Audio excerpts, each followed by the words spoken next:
tal? Qué gusto saludarlos y recibirlos una semana más aquí en Trending. Como siempre hay muchos temas que han estado dando de qué hablar en los últimos días, así que hoy intentaremos profundizar en algunos de los más relevantes. Antes de empezar con este programa, los invitamos a que nos sigan en nuestras redes sociales porque diariamente estamos compartiendo diferente contenido sobre los temas en tendencia. ¿No es así, Beto? ¿Cómo estás? Qué gusto saludarte y compartir pantalla nuevamente contigo. Hola Viri, es un gusto para mí saludarte a ti también y sobre todo a toda la gente que ya se conecta a esta nueva emisión de Trending. Como lo mencionas, son muchos temas y con eso es con lo que vamos a arrancar, pero primero vamos a destacar algunos de los que vamos a profundizar. Por supuesto, el tema que creo que afecta a todos, el conflicto en Ucrania, involucra a Rusia, involucra a Estados Unidos y eso ya significa que es un conflicto geopolítico de nivel mundial. Pero también como es el Día de la Bandera en este jueves, vamos a tener un tema relacionado a eso en nuestra entrevista. Entonces, Viri, ¿por qué no mejor? Vamos a empezar con el minuto de las tendencias que Yadira nos preparó para conocer qué es lo que ha pasado en los últimos días en las redes sociales. Vamos a verlo. Porque sabemos que te gusta estar al tanto de lo que se habla en redes, te presentamos los trending topics de la semana. La mexicana Paola Shete Katsedas logró salir de Qatar antes de ser condenada a 7 años de prisión y 100 latigazos tras denunciar haber sido víctima de abuso sexual en aquel país. La Corte Constitucional de Colombia despenalizó el aborto hasta las 24 semanas de gestación, manteniendo las 3 causales que regían previamente: cuando peligra la salud de la madre, cuando hay malformaciones o cuando el embarazo es producto de una violación. Vladimir Putin ordena desplegar tropas en territorios separatistas prorrusos de Ucrania. La ONU condena el despliegue de las tropas a Donetsk y Luhansk. La Corte Británica aprobó la extradición a México de Karime Macías, ex esposa de Javier Duarte. En Puebla, personas defensoras de la tierra y el agua fueron desalojadas por la Guardia Nacional de las instalaciones que tenían tomadas de la embotelladora de agua Bonafont en el municipio de Juan C. Bonilla. En Iztapalapa, un niño de 12 años ingresó con una pistola a su secundaria. Al intentar manipularla, resultó herido. En los deportes, el basquetbolista mexicano de los Golden States, Juan Toscano, terminó en segundo lugar en el torneo de clavadas en el NBA All-Star. En entretenimiento, Warner Bros. Lanzó el primer tráiler de la cinta biográfica de Elvis Presley, el rey del rock and roll, que se estrenará en junio del año en curso.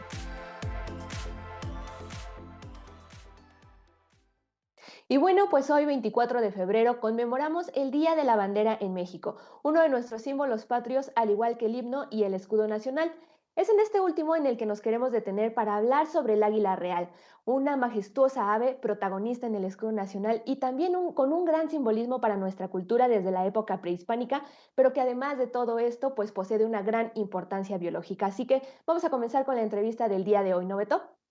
Así es, Viri, y además recordar que también tiene gran importancia simbólica en nuestra Universidad Nacional Autónoma de México. Es por eso que nuestra invitada es la doctora María del Coro Arizmendi. Ella es la actual directora de la FES Iztacala, pero además es bióloga, experta en ecología y evolución y conservación de aves. Así que le damos la bienvenida, doctora. Muchísimas gracias por estar con nosotros aquí en Trending. Bienvenida. Gracias por la invitación.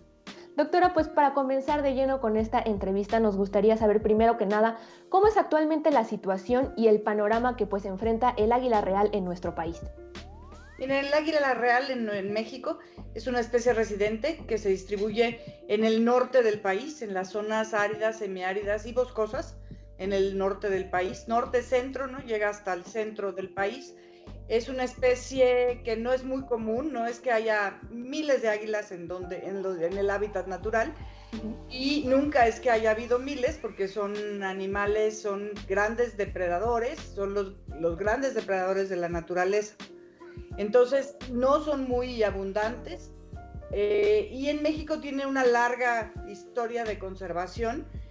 Según pude constatar, el gobierno en México desde 1983 fue que hizo el primer proyecto para conservar el águila real, que lo hicieron en la entonces SEDUE, la Secretaría de Ecología, Desarrollo en 83, y se llamaba el águila real Aquila chrysaetos, prospección de su distribución y hábitat.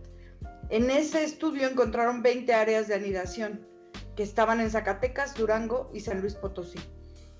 Después, en 94, con la norma ecológica de conservación de las aves, la listan a la especie como en peligro de extinción para México, ¿no? Eso no quiere decir que para todo el mundo, es una especie que está en Norteamérica, en Europa, o sea, no es que nada más exista en México. Claro. Después, esta clasificación de la NOMECOL en 2010, que fue la revisión, la ponen como amenazada. En ese inter se hizo un subcomité técnico para estudiar al águila real y para promover proyectos de recuperación. Y se encontraron muchos sitios de anidación, bueno, unos 7 u 8 sitios en donde está anidando. En todas las aves, la anidación es el punto en donde más vulnerables son a la extinción. Entonces, por eso se buscan los nidos, ¿no? Doctora, y con todo esto que nos menciona, y sobre todo nos menciona que además hay, el águila real se encuentra en otras regiones del mundo, pero particularmente quisiera preguntarle cuál es su importancia en el ecosistema mexicano, cuál es su papel en la biodiversidad de nuestro país, ¿por qué es tan importante, biológicamente hablando? Sí, biológicamente hablando, el águila real y todas las águilas son grandes depredadores, es decir, están consumiendo presas, ellos comen presas vivas, ¿no? Ellos matan a sus presas y, bueno, eso las hace muy importantes ecológicamente, por ejemplo, como control de plagas, ¿no? Porque pueden comer ardillas, pueden comer ratas, ¿no?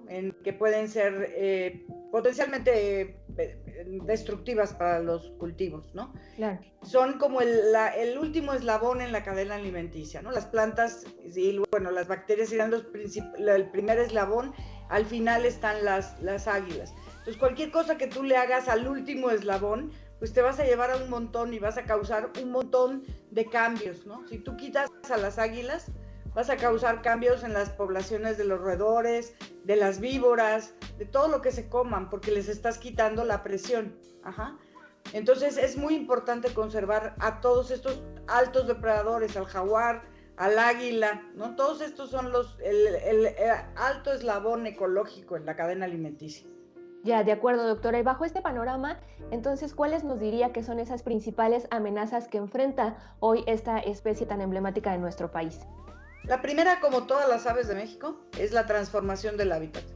Cualquier transformación que se le haga al hábitat natural del águila va a perder espacio.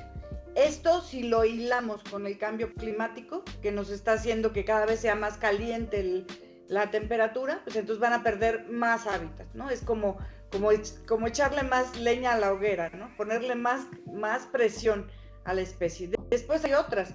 Por ejemplo, el uso de pesticidas en cultivos, en áreas urbanas, hace que estos animales, como son en la parte alta de la cadena alimenticia, todo lo que se come esos pesticidas va a ir llegando al águila porque se come al que se come el pesticida, ¿no? Se come un ratón que se comió raticida, entonces ya se envenenó. O come alguna ardilla que comió veneno y ya también se envenenó. Entonces este envenenamiento también es una causa de extinción y bueno, últimamente se menciona mucho la electrocución con los cables de alta tensión, y con algunos otros instrumentos que pone el hombre por ahí en el campo. Okay. Para terminar, doctora, justamente, ¿cuáles son algunas de las soluciones que se están implementando, si es que se están implementando en nuestro país para combatir estas problemáticas? Y particularmente, ya nos mencionó que aquí en México es donde se encuentra en peligro de extinción. Si hay algo que se pueda hacer para revertir esta situación del águila real. Bueno, uno es hay que cuidar el hábitat, hay que cuidar donde viven las águilas. 2, por ningún motivo hay que comprar águilas para tenerlas en su casa. Porque las águilas cuando son chiquitas, como todos los animales chiquitos, son bonitos y tiernos. Pero cuando son más grandes, pues tienen garras, tienen pico y le pueden lastimar a la gente. No hay que comprarlo. Solamente cuando hay propósitos muy específicos se puede usar cetrería como una actividad para los humanos. Y la otra es proteger todas las líneas aéreas, las líneas de electricidad, ¿no? Les ponen unas bolas para que las águilas las vean cuando van volando. Ok, perfecto, doctora. Pues muchísimas gracias por esta entrevista, por esos minutos. Definitivamente aprendimos muchísimo sobre esta especie y vamos a poner especial atención para su conservación. Le agradecemos mucho que haya estado con nosotros aquí en Trending. Le agradecemos una vez más a la doctora María del Coro Arizmendi por darnos sus minutos para hablar del águila real y nosotros continuamos con más temas en tendencia aquí en Trending. Miri, pues seguramente has estado escuchando sobre la situación en Ucrania, Rusia, ya involucra a China, Estados Unidos, pero esto no empezó hace unos días ni hace unas semanas, por lo menos tenemos un precedente relativamente reciente, cuando Rusia intentó la anexión de Crimea, otra región de la misma Ucrania, y pues bueno, hoy estamos viendo una situación muy similar que avanza muy rápido, Viri. Cada que pasa un minuto parece que cambia una cuestión diplomática de Rusia, de China, de Estados Unidos, y más o menos es lo que está pasando en ese país. Así es, Beto, lo dices muy bien. Los ojos del mundo puestos en este territorio, pues sí, hay que decirlo, ante la expectativa de un posible conflicto bélico. Y como también bien lo mencionas, pues las cosas han ido cambiando durante el paso de los días. Ya hemos visto las diferentes posturas de los países involucrados, pero definitivamente la tensión continúa también por la presencia del ejército ruso en territorio ucraniano. Esta semana incluso algunos líderes mundiales se reunieron y bueno, pues la insistencia es a resolver, por supuesto, este conflicto por la vía pacífica. La estructura general de este conflicto que pues protagoniza Ucrania y Rusia nos lo explica Nadia en la primera parte del reportaje esta semana, así que mejor vamos a ver de fondo de qué se trata la situación. Los ojos del mundo una vez más están en Europa del Este, a partir del conflicto desatado entre Rusia y Ucrania, un hecho que ha generado tensión y preocupación, sobre todo por algunos bombardeos focalizados, como el ocurrido en la provincia de Luhansk el 17 de febrero, atribuido a grupos militares separatistas. A ninguna, ni a Ucrania, ni a Rusia, ni a Europa, ni a Estados Unidos, ni a Asia Central, les convendría, ¿no?, que esto escalara. Y ¿no?, sí veremos periodos de inestabilidad, pero mi impresión, ¿no?, es que al final esto eventualmente va a resolverse de manera pacífica, o sea, en el diálogo, aunque, ¿no?, el nacionalismo, el deseo de independizarse totalmente de Rusia va a mantenerse y esto va a seguir produciendo roces entre rusos y ucranianos, o un sector ucraniano y, ¿no?, a su vez con Europa. Ucrania ha sido objeto de disputa por diversos motivos. Es una zona fronteriza que sirve de conexión con Asia Central. Para Rusia, es un punto clave en el resguardo de su seguridad nacional. Es su principal socio comercial y un importante distribuidor de gas natural. Para Estados Unidos, representa la oportunidad de quitarle control a los rusos sobre esta zona. Rusia desea mantener el control o cierto control sobre Ucrania para que no sea dominado o controlado por la Unión Europea, que a su vez sabemos tiene fuertes lazos con Estados Unidos, con Gran Bretaña. En cambio, la forma errática que Estados Unidos está presentando, armando a Ucrania, mandando material bélico, mandando unidades militares y sobre todo mandando dinero para que se financie, sobre todo también Polonia y los países bálticos, que son los que están llamando más a esta situación de desestabilización y que están generando obviamente ese pánico que a nivel mundial ya la opinión pública internacional pues está tomando como un casus belli, ¿no? El gobierno ruso ha manifestado ante la Unión Europea los motivos por los cuales respondería bélicamente en contra de Ucrania, si decidiera anexarse a la OTAN y si tuviera la intención de retornar la península de Crimea a su territorio. Desde que la Unión Soviética desapareció en 1991 y Ucrania se convirtió en república independiente, quedó dividida. Por un lado, los grupos prorrusos y por otro, los nacionalistas de corte radical, más ligados a la influencia de la Unión Europea y a los miembros de la OTAN.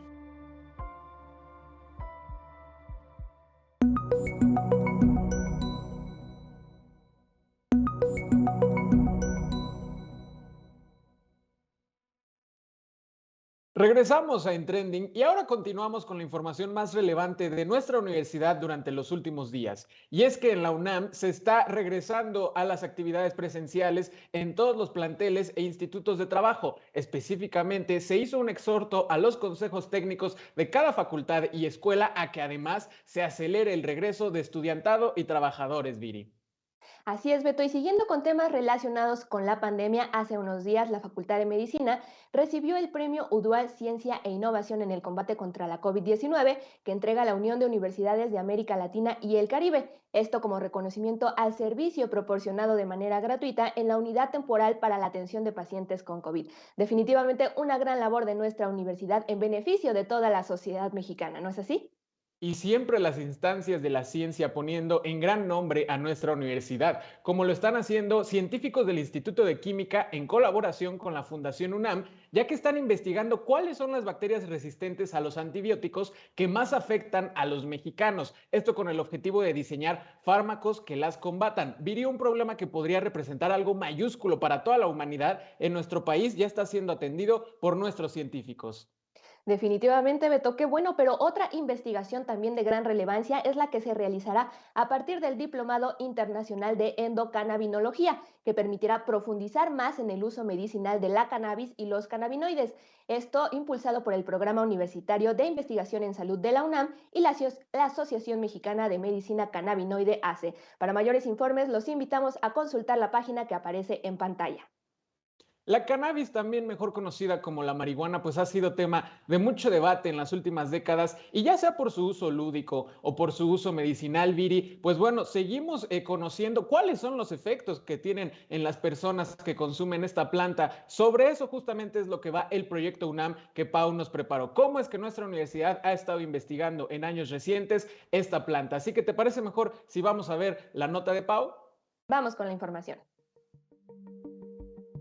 Conocida comúnmente como hierba, mota, weed, hachís, porro, marihuana, churro o simplemente marihuana, esta planta es objeto de investigación para saber sus propiedades y efectos en el cuerpo. Científicamente su nombre es Cannabis sativa, una planta cultivada desde la prehistoria, la cual ha tenido un incremento en su consumo de casi el 18% en la última década.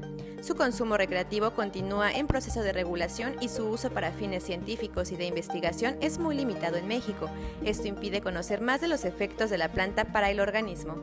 En el laboratorio de cannabinoides de la Facultad de Medicina de la UNAM han estudiado por años esta sustancia química que tiene diversas reacciones en el cerebro. La marihuana afecta a un sistema que le llamamos endocannabinérgico. Entonces, nosotros investigamos este sistema, investigamos sus moléculas y tratamos de entender cuáles son las funciones de este sistema para la homeostasis, para el funcionamiento adecuado del cerebro, ¿verdad? ¿Qué conductas nos ayuda a regular? Para entender mejor cómo actúa en el cerebro, realizan experimentación en diferentes modelos animales con los compuestos del cannabis. De esta forma conocen sus efectos, los niveles de toxicidad, las diferentes sensaciones que causa al consumirla y el proceso de adicción. Tenemos un sistema en el cerebro que nos hace sentir placer cuando hacemos algo que nos conviene. Entonces, este sistema que le llamamos de recompensa está regulado importantemente por estos endocannabinoides. De tal manera que cuando alguien fuma marihuana, activa este sistema y, por decirlo así, pues siente rico. Las investigaciones del Dr. Óscar Prospero han arrojado que el consumo en grandes cantidades y con frecuencia de cannabis en menores de 25 años provocan afectaciones al cerebro. Su cerebro se afecta. Su cerebro deja de tener las conexiones adecuadas para esta parte del cerebro que le llamamos corteza prefrontal y que pues le atribuimos que es ahí donde reside una buena parte de nuestra inteligencia. El cannabis cuenta con 500 compuestos, de los cuales 2 de ellos son los más utilizados, el THC, que tiene un efecto psicoactivo, y el CBD, el cual tiene más beneficios en la medicina. Uno de ellos es la disminución de crisis de epilepsia en los niños, además de ayudar en la regulación del sueño y disminución de dolores en el cuerpo. Para el Dr. Prospero y su equipo, hay un largo camino en el estudio de cannabis. Su posible regulación agilizaría este proceso y de la misma manera beneficiaría a la medicina y el desarrollo de fármacos en México. Y bueno, pues siguiendo con el tema de Rusia y Ucrania, otra de las interrogantes ante este conflicto es sobre el papel que juegan otras naciones, cómo afecta esto, por ejemplo, a América Latina e incluso, sobre todo, cómo afectaría a México. Y es que, Beto, teniendo en cuenta que Estados Unidos es nuestro vecino del norte y uno de los principales socios comerciales de nuestro país, pues por supuesto que hay tensión y expectativa ante esta situación, ¿no es así? Definitivamente, y como lo mencionas, Viri, la realidad es que vivimos en una economía sumamente globalizada, sumamente entrelazada entre las naciones. Entonces, si a Estados Unidos le va mal, pues a México nos puede ir mal económicamente hablando. Eso sí puede ser una de las consecuencias de esta, pues sí, de esta tensión que se está viviendo con Rusia, otra de las potencias mundiales, y por supuesto todo alrededor del tema de Ucrania. Esperemos, Viri, de verdad esperemos que esto no escale a mayores medidas. Así es, Beto, definitivamente, pero pues sin más, para adentrarnos más en este tema, vamos a ver la segunda parte del reportaje, en donde Nadia nos comparte un panorama más amplio acerca de lo que está pasando. Vamos a verlo. Vamos. El conflicto alcanzaría otras dimensiones si Estados Unidos y China intervinieran directamente entre Rusia y Ucrania, lo cual impactaría en la economía global de forma determinante y mermaría las condiciones de vida de la gente que vive en esa zona. Las tensiones que se han agudizado desde el 2014 han debilitado el desarrollo político, social y económico de Ucrania, sometiendo a la población al miedo y a la incertidumbre. La zozobra en saber qué va a pasar, si realmente esto va a generarse. Esto causa a su vez que muchas inversiones se detengan, ¿no? Cause desempleo, se cause mayor pobreza, causa migración, causa que, por ejemplo, mucha gente que vive en Rusia, ¿no? Y que manda dinero a los países vecinos, ¿no? Pues deje de mandar. Esto está afectando a otros países a su vez. La empresa JP Morgan expresa que ante un choque entre Rusia y Ucrania podría dispararse el precio del petróleo, también el del gas, y se endurecería la política monetaria. Además, Ucrania vive de la producción de alimentos y granos, teniendo en Rusia y China a sus principales compradores, de tal manera que una guerra a gran escala frenaría el intercambio comercial entre estas naciones. América Latina y México no tienen como principales socios comerciales ni a Rusia ni a Ucrania. La posible afectación por un conflicto bélico sería más por el lado financiero. Es más el riesgo, ¿no? Quizá financiero, el que podría en un momento dado afectarnos al impactar, pues sí, la huida de capitales hacia ciertas monedas. Si Estados Unidos se involucra, bueno, pues algo pasará con el dólar y eso nos afectará. Rusia y México comparten una tradición diplomática de negociación que los ha hecho coincidir en esta coyuntura. México en este momento forma parte como miembro no permanente del Consejo de Seguridad de Naciones Unidas. Entonces el embajador Juan Ramón de la Fuente apoyó la posición del representante de la Federación de Rusia en el Consejo de Seguridad. De hecho, esta es una posición importante porque él declaró unilateralmente que la Federación de Rusia nunca iba a atacar por medios bélicos a la República de Ucrania. En general, los países miembros del Consejo de Seguridad de la ONU y de la Unión Europea defienden una política de no intervención, con la esperanza de buscar soluciones pacíficas e impedir una guerra innecesaria en medio de una pandemia y de una crisis mundial. Entender lo que pasa entre estos dos países tan retirados del nuestro implica conocer su historia, las diferencias políticas que los separan y los lazos culturales y familiares que los unen. Pasemos a las recomendaciones de esta semana. Y es que Gerardo nos trae una variedad importante de lo que podemos hacer durante estos próximos días. Por ejemplo, disfrutar de la Filarmónica de nuestra universidad o una recomendación bibliográfica muy relevante para seguir entendiendo la pandemia en la que seguimos inmersos. Viri, vamos a ver las recomendaciones de esta semana. Vamos, Beto. Teatro, música, arte y más te esperan en las recomendaciones que tenemos esta semana para ti. Si eres amante de la música, la Orquesta Filarmónica de la UNAM te espera este sábado 26 de febrero en el concierto inaugural de su temporada 2022. Es a partir de este fin de semana que la Sala Nezahualcóyotl abrirá sus puertas a esta nueva temporada, con funciones los fines de semana. Si bien lo que quieres es disfrutar algo en familia, la opción perfecta es Katsumi y el dragón. Esta puesta en escena narra la historia de Katsumi, quien emprende un viaje a través de pruebas y obstáculos para recuperar el sable que mantiene el equilibrio en su mundo. Esta obra pretende demostrar a los más jóvenes de la familia que para madurar es importante responsabilizarnos de las consecuencias de nuestras acciones.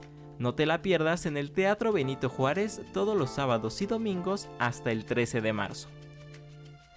Pero si lo que prefieres es quedarte en casa y disfrutar de una lectura interesante, Pandenomics, Historia Económica de las Grandes Pandemias, es el libro indicado para ti. A través de las páginas, el historiador económico Diego Castañeda realiza un recorrido por los cambios políticos, económicos y sociales que han dejado como consecuencia las grandes pandemias, desde la antigüedad hasta el actual COVID-19. ¿Qué dices? ¿Te interesó alguna de nuestras recomendaciones? Seguro que sí, así que reserva un espacio para la que te guste. Pues ahí están las recomendaciones de esta semana para entretenernos, salir de la rutina y también para seguir bien informados. Estamos llegando al final de esta emisión, Beto, definitivamente un programa un tanto intenso, pero bueno, nosotros seguiremos al pendiente de la información, también de los últimos temas que se generen en nuestro país, así como en territorio internacional para traerles todos los detalles, por supuesto, de la mano y en voz de los especialistas. Y para que no se pierdan de cuáles son esos temas y cómo siguen desarrollándose las situaciones, por ejemplo, el conflicto en Ucrania, los invitamos a que nos sigan en nuestras redes sociales donde les traemos la información fidedigna y que más conversación está generando en las redes sociales. Como lo mencionaste, Viri, llegamos al final de nuestro programa, pero los invitamos a que se conecten, ya saben, los jueves a las 20:30 horas a través de la señal de TV UNAM para seguir viendo cuáles son esos temas más calientes en las redes sociales aquí en Trending. Viri, nos vemos, pásala bien, un gusto. Hasta la próxima.